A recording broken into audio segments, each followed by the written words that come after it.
نحمده ونصلي على رسوله الكريم أما بعد فأعوذ بالله من الشيطان الرجيم بسم الله الرحمن الرحيم رب اشرح لي صدري ويسر لي أمري واحلل عقدة من لساني يفقهوا قولي رب زدنا علما اللهم فقهنا في الدين اللهم إنا نسألك علما نافعا وعملا متقبلا ورزقا طيبا.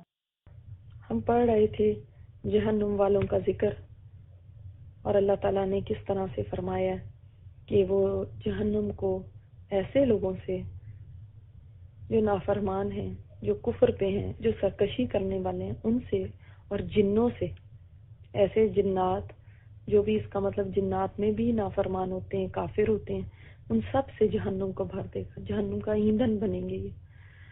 اور اللہ تعالیٰ اسی طرح ان کو بھلا دے گا جس طرح انہوں نے اللہ سے ملاقات کے دن کو بھلا دیا تھا. اب آتا ہے ذکر ان لوگوں کا جو ایمان والے ہیں.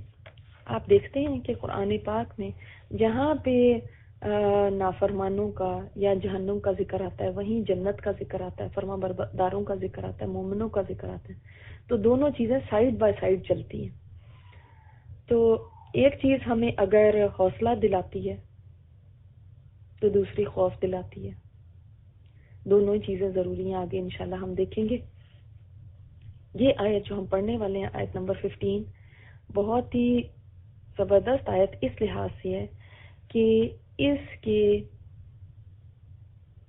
کی روشنی میں ہم دیکھ سکتے ہیں کہ ہم لوگ جو کہتے ہیں کہ ہم قرآن پر ایمان لاتے ہیں، ہم ماننے والے ہیں، تو اب پتہ چلے گا کہ اصل میں ماننے والا کون ہے. کیونکہ جو ماننے والے ہیں وہ تو اللہ تعالیٰ نے فرمایا کہ ایسے ہوتے ہیں. ماننے والوں کی جو صفات ہیں وہ بتائی ہیں یہاں پہ. تو اگر واقعی ہم ماننے والے ہیں تو ہمارے اندر تو یہ صفات ہونی چاہیے، کیونکہ ہو نہیں سکتا کہ انسان ماننے والا ہو اور اس میں یہ صفت نہ ہو. تو دیکھتے ہیں انشاءاللہ اسی کے تناظر میں اپنے آپ کو بھی دیکھیے، اپنے ایمان کا بھی جائزہ لیجیے. انما یؤمن بآیاتنا، بے شک ہماری آیات پر وہ ایمان لاتے ہیں. کون لوگ؟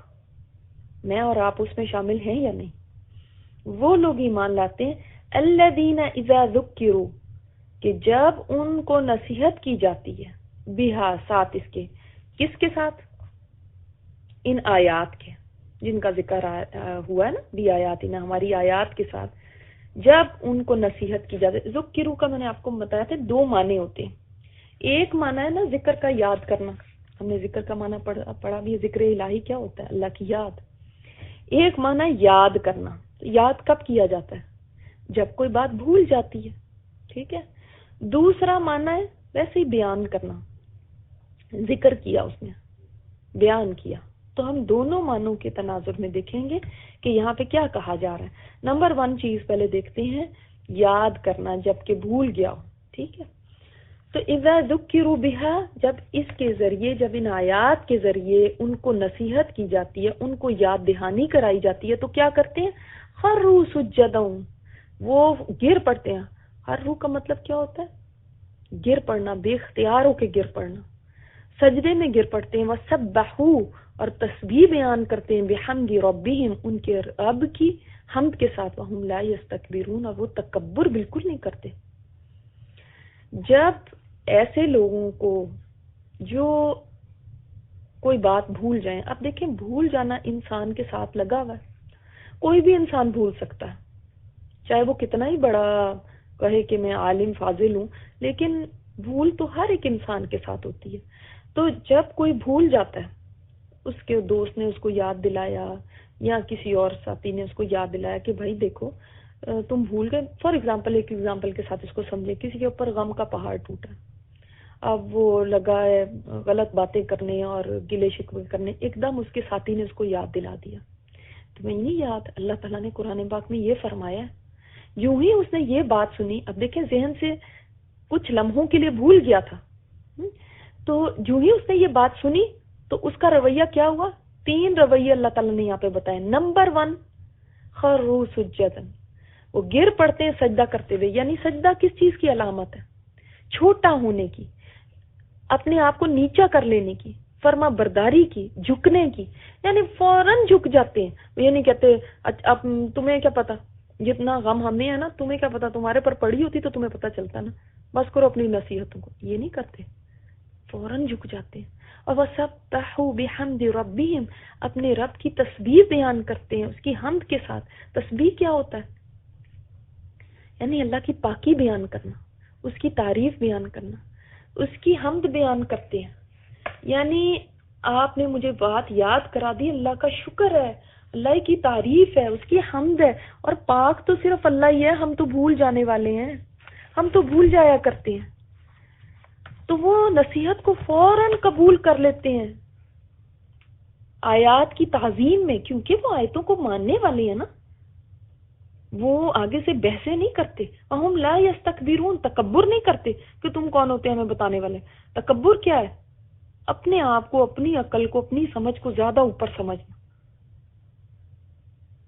تو وہ یہ نہیں کرتے کہ اپنی آپ اپنی سمجھداری میں وہ اتنے اپنے آپ کو بہت عقل والے سمجھے، بہت سمجھ والے، کہ ہمیں کوئی نصیحت نہ کرے. بھائی ہمیں تو آلریڈی سب کچھ پتہ ہے، ہمیں کون بتائے گا، اور چلو چلو اپنا کام کرو. نہیں، جو ہی بات سامنے آئی فوراً جھک گئے.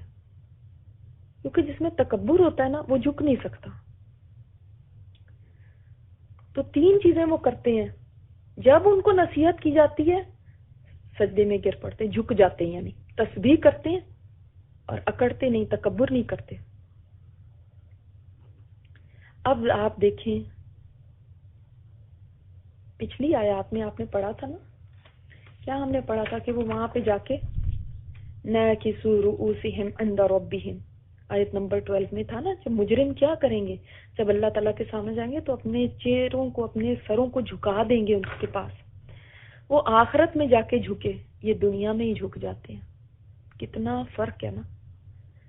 جھکنا تو پڑے گا ہی اللہ کے سامنے، مگر کچھ لوگ ایسے ہوں گے جو وہاں جا کے جھکیں گے جب وہ سب کچھ دیکھ لیں گے، اور کچھ ایسے ہیں جو اللہ کی آیات سن کے دنیا میں ہی جھک جاتے ہیں. وہ یہ نہیں کہتے کہ اپنی غلطی کے اوپر اکڑے رہیں، وہ یہ نہیں کہتے کہ جو ہم نے کیا بس وہ ٹھیک ہے. وہ عاجزی کا اظہار کرتے ہیں، وہ اپنی کمی کا اعتراف کرتے ہیں. دیکھیں سبحو میں کیا ہے، جب اللہ کی پاکی بیان کی تو اپنی کمی کا اعتراف کر لیا، میں غلطی پر ہوں، اللہ ہی پاک ہے. جب سجدے میں بھی کیا ہے، انسان جھک گیا، وہ اس چیز کے اوپر ضد میں نہیں پڑ گیا کہ نہیں جو میں نے چیز کی ہے وہی صحیح ہے. کہ جب ان کو یاد کروایا جاتا ہے، بھول ہر ایک سے ہو سکتی ہے، لیکن جب کوئی بھول جائے تو یہ نہیں کہنا چاہیے بڑی انہوں نے قرآن پڑھا ہوا ہے دیکھو اب یہ کر رہی ہیں. نہیں، آپ اس کو یاد دلا دینا. آپ کا کام کیا ہے؟ یاد دلا دینا، یاد دہانی کرانا. جو اللہ کی آیات پر ایمان رکھنے والا ہوگا نا، اس قرآن پہ ایمان رکھنے والا ہوگا. دیکھیں اب آپ یہ سوچ لیں کہ جب ہمیں کوئی نصیحت کرتا ہے، ہمیں کوئی یاد دلاتا ہے، تو ہمارے رویے کیا یہی ہوتے؟ اگر ہمارے رویے ایسے نہیں ہوتے اور ہم اسی کے پیچھے پڑ جاتے ہیں، تو تم کون ہوتے ہیں ہمیں یاد دلانے والے؟ یا ہم آگے سے ایکسکیوزز دینے لگتے ہیں، یا آگے سے اور اکڑ جاتے ہیں، یا تمہیں زیادہ پتہ ہے، میری جتنی سمجھ ہے، میرا جتنا علم ہے، تم اب مجھے سمجھاؤ گی. اگر ایسے کہنے لگتے ہیں اس کا مطلب ہے قرآن کے اوپر ایمان نہیں ہے. دیکھیے صحابہ کرام کا کیا طرز عمل ہوتا تھا کہ حضرت عمر رضی اللہ تعالیٰ عنہ جب ایک دفعہ جب مجمع میں کھڑے ہو کے بات کر رہے تھے تو فرمایا کہ عورتوں کا مہر کم کر دیا جائے، اتنا زیادہ مہر نہ دیا جائے. تو اس وقت ایک عورت کھڑی ہوئی کہنے لگی عمر تمہیں کیا حق ہے کہ عورتوں کا مہر کم کرو، جبکہ اللہ تعالیٰ نے قرآن پاک میں فرمایا کہ اگر تم نے ان کو خزانے بھی دیے ہیں تو تم واپس نہ لو. اس کا مطلب اتنا کچھ دے سکتے ہیں نا، تو تم کون ہوتے ہو کہ جو ہے نا تم اس میں کمی کرواؤ. حضرت عمر خلیفہ وقت تھے، اس وقت کیا کہہ سکتے تھے کہ عورت تم کون ہوتی ہو کہ مجھے کہنے والی ہے، اور تمہارا علم کو مجھ سے زیادہ ہے. آگے سے فرمانے لگے اس شہر میں تو سبھی عمر سے زیادہ فقیہ ہیں، یعنی زیادہ سمجھدار ہیں. جب حضرت عمر کو کہا جاتا تھا کہ عمر اللہ سے ڈرو، تو اپنا گال یا اپنا چیخ جو ہے نا زمین پہ رکھ دیتے تھے اور کہتے تھے واقعی عمر کو اللہ سے ڈرنا چاہیے. وہ لوگ یہ نہیں کہتے تھے کہ تم کون ہوتے ہیں ہمیں کہنے والے، تم خود جا کے ڈرو نا. بہت ہی ہمیں بہت زیادہ نصیحتیں کرنے کی ضرورت نہیں ہے، چلو اپنا کام کرو، یہ نہیں کہتے تھے؟ عشرہ مبشرہ میں سے ہیں، اور رعایا میں سے ایک عورت کھڑی ہو کے کہہ رہی ہے، یا کوئی عوام میں سے ایک بندہ کھڑا ہو کے کہہ دیتا تھا کہ عمر اللہ سے ڈر. لیکن ہمارے اندر چونکہ تکبر اتنا بھرا ہوتا ہے، ہم کسی کی بات کو نہیں سننا چاہتے. ہمیں کوئی نصیحت کرے، قرآن کی کسی آیت کو لے کے ہمیں بتائے کہ دیکھو یہ کہا ہے اللہ تعالیٰ نے، ہم کیا کرتے ہیں؟ اللہ تعالیٰ تو چاہتا ہے کہ ہمارے اندر سے تکبر ختم ہو جائے، ہم ایسے ایمان لے کر آئیں کہ اپنی بڑائی لوز کر دیں، اپنی بات نہیں اللہ کی بات چلے گی. لیکن ہم سے ہماری میں نہیں جاتی نا.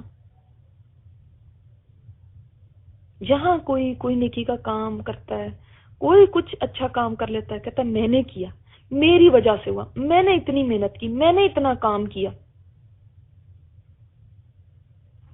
وہ تو اللہ تک پہنچے گا ہی نہیں کام، وہ تو میں ہی رہ گیا. کیونکہ جو انسان اللہ سے تعلق رکھتا ہے اور جس میں تکبر نہیں ہوتا نا، وہ تو شکر ادا کرے گا کہ اللہ نے مجھ سے کروا لیا. وہ یہ نہیں کرے گا میں نے کیا، میں اس قابل تھا، میں نے یہ نہیں. یا اللہ تو نے مجھے اس قابل سمجھا کہ مجھ سے یہ نیکی لے لی. اللہ میں تو اس قابل بھی نہ تھی. چاہے چھوٹا کام ہو یا بڑا، خود کو دیکھیں. کوئی چھوٹا سا کام ہم کر لیتے ہیں تو دوسروں کو کیا ہم کہتے ہیں؟ یہ میں نے کیا، یہ میں ہوں، یہ میں نے اتنی محنت کی ہے اس پہ، میں نے اتنے دن لگائے، اتنے دن سے میں اس پہ ورک کر رہی ہوں. حالانکہ کرنے والی ذات کون سی ہے؟ اللہ کی. تو اللہ کا تو وہی پا سکتا ہے جو اپنی بڑائی چھوڑ دیتا ہے، اپنی بڑائی کو لوز کر دیتا ہے. تو اس نے لوز کیا کیا؟ میں. اور اس نے پایا کیا؟ اللہ کو. اتنی سی اپنی حقیر سی ہستی کو چھوڑ کے جہانوں کے بادشاہ کے ساتھ تعلق قائم ہو گیا. کتنا فائدے کا سودا ہے نا. لیکن ہم اپنی بڑائی نہیں چھوڑتے. سب چیزوں کے پیچھے دیکھ لینا اگر، تو ہماری اپنی بڑائی، ہماری انا کو اسی لیے انا کہتے ہیں نا، میں. عربک میں کو کیا کہتے ہیں؟ انا. وہ انا ہی ہے واقعی. میں میرا. رب کی بڑائی تو یاد ہی نہیں رہتی. ویسے تو ہم سب کہتے ہیں ہمارا ایمان ہے کہ اللہ کے بغیر کوئی کام نہیں ہوتا، کہتے ہیں نا، سب مانتے ہیں اس کو.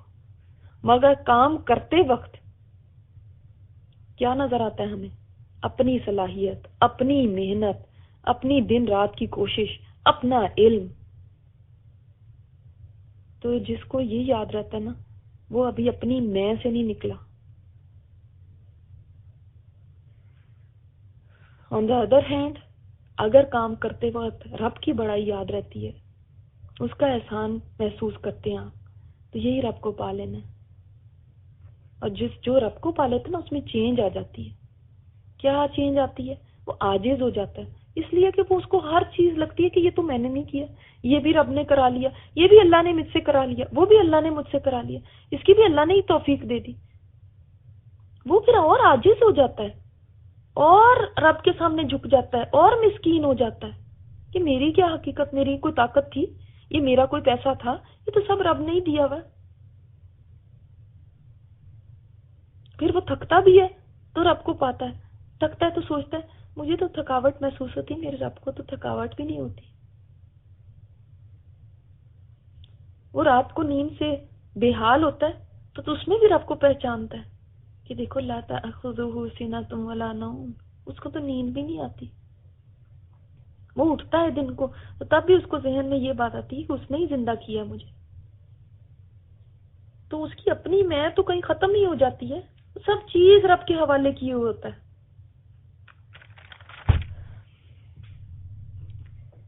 تو جو لوگ آپ دیکھ لیں، آپ کو بہت سارے لوگ اپنے ارد گرد بھی ایسے نظر آئیں گے، اور اپنی ذات میں بھی ہم جھانکیں کہ سب مسلمان ہوتے ہوئے یہ ایمان رکھتے ہیں کہ قرآن اللہ کا کلام ہے، اور ہم ان آیات پہ ایمان لائے، ہم ان کو مانتے ہیں.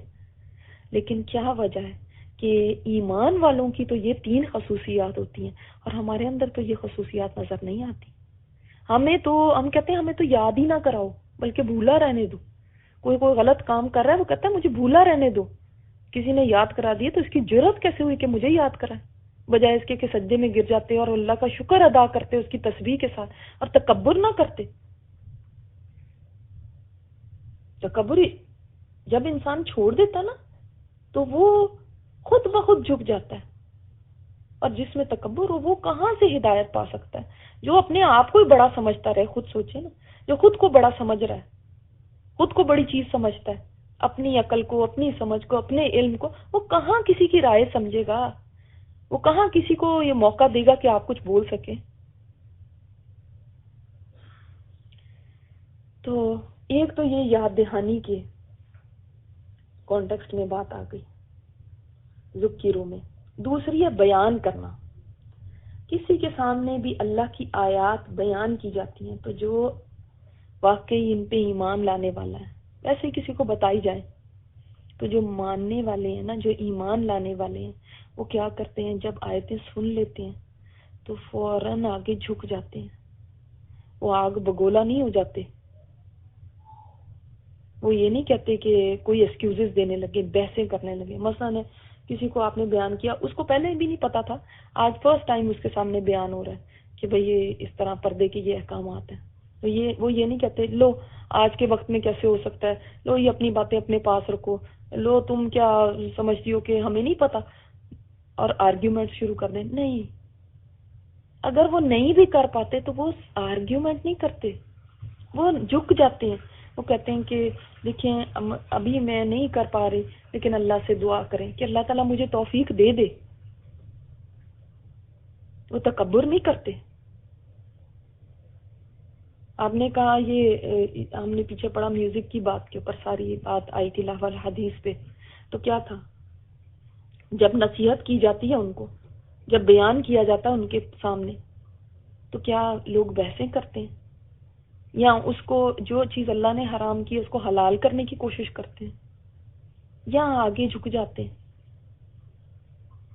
جھکنے کا رویہ اختیار کرتے ہیں؟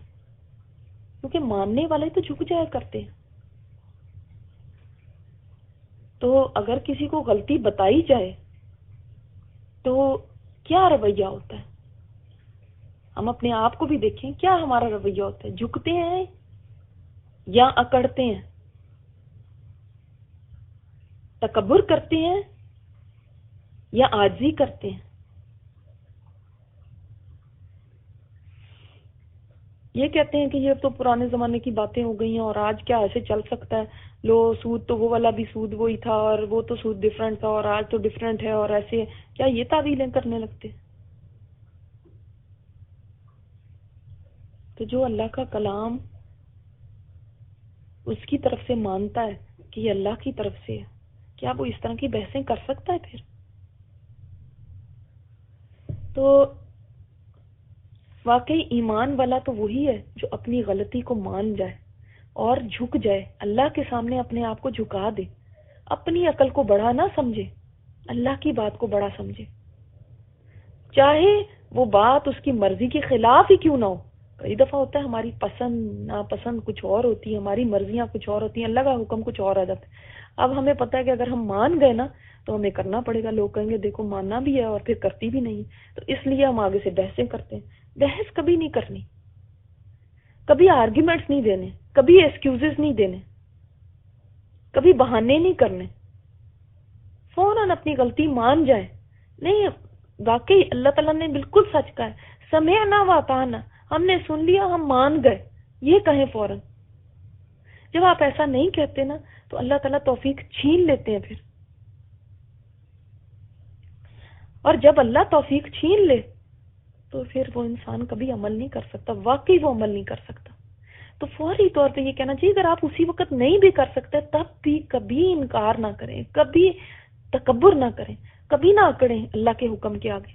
نہیں بھی کر سکتے تب بھی کہیں کہ میں نے مان لیا، یہ اللہ کی طرف سے ہے، میں نے مان لیا، میں نے پڑھ لیا، میں نے مان لیا. کئی چیزیں آپ پڑھتے ہوں گے جو آپ کو لگتی ہوں گی کہ نہیں یہ تو نہیں ایسے ہونا چاہیے، اور یہ دس از ناٹ فیئر، پتہ نہیں کیا کیا ایسے نعوذ باللہ ذہن میں خیالات ہو سکتا ہے آتے ہیں.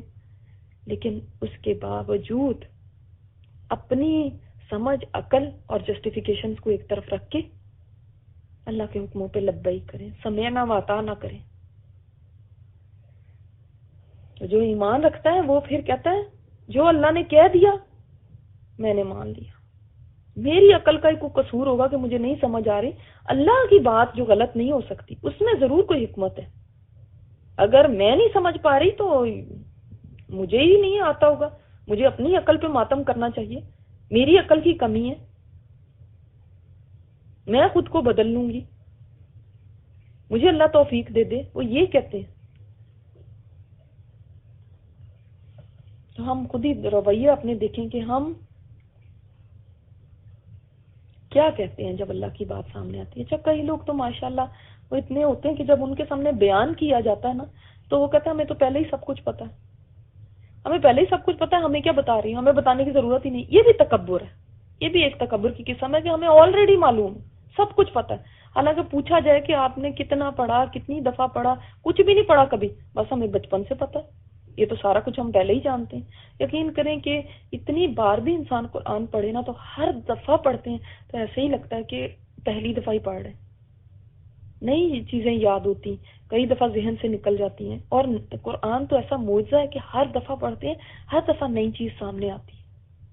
تو جو کہتا ہے کہ ہمیں سب کچھ پتا ہے وہ سب سے بڑا جاہل ہے، کیونکہ اس کو واقعی کچھ بھی نہیں پتا. اگر اس کو کچھ پتا ہوتا تو اس کو پتا ہوتا کہ یہ ایسا سمندر ہے جس کی آپ ڈیپتھ تک پہنچ ہی نہیں سکتے. کیسے آپ کو سب کچھ پتا ہو سکتا ہے؟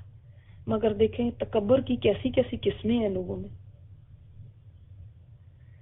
تو جب وہ اللہ کی آیات پر ایمان لے آتے ہیں، جھک جاتے ہیں، گر جاتے ہیں بے اختیار ہو کے، اللہ کو بڑا مان لیتے ہیں کہ وہ پاک ہے اور پھر اس کی تعریف بیان کرتے ہیں، اس کی بات کو مان جاتے ہیں، آگے سے ایکسکیوزز نہیں دیتے.